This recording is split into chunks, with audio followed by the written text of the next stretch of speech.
Hello बंधुगण गीता हांडीशाला आपण मानक स्वागत।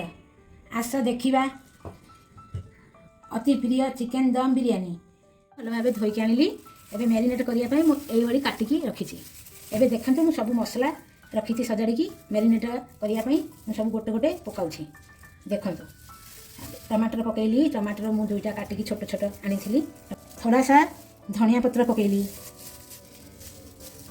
दही देली। तापर रसुण अदा पेस्ट देली। बिरयानी मसला पकईली।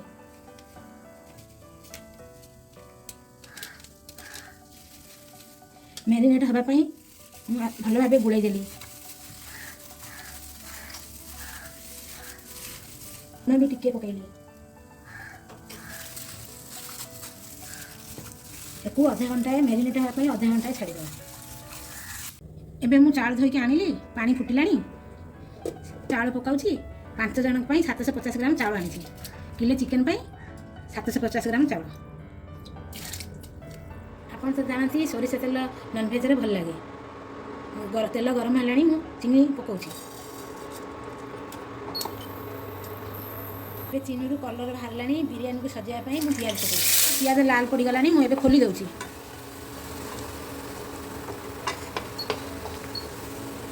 पियाज खोलिया परे मु चिकेन पियाज पकाऊँ।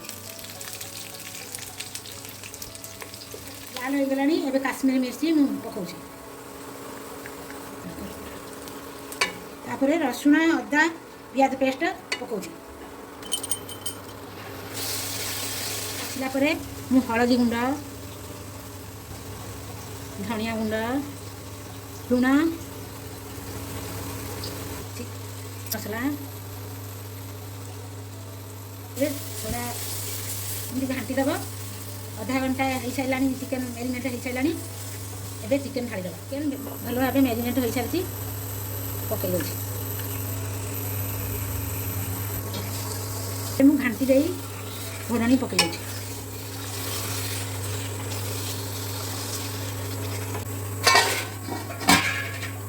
भात बासना हाँपाई मु अन्नपूर्णा पत्र आनी पकई देती। 5 मिनट पर हो अन्नपूर्णा पत्र खोलीद।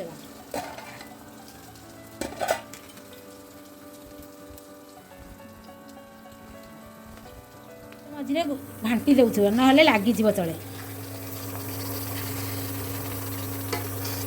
ये बिरयानी मसला पकईद।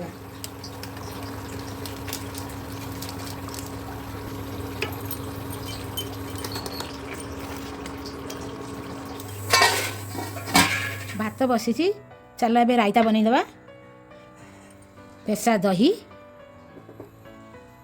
पूरा गाजर काकुड़ी धनिया पत्ता ऊपर पकईदेली।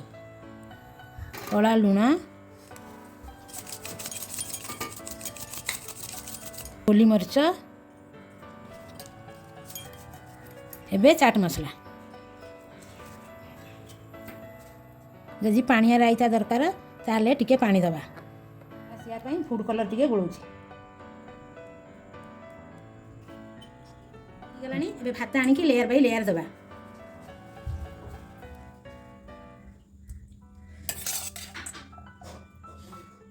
एबे चिकेन आउट लेयर दबा।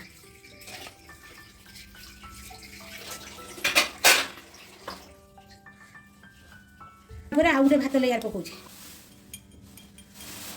टिके फूड कलर दे दबा।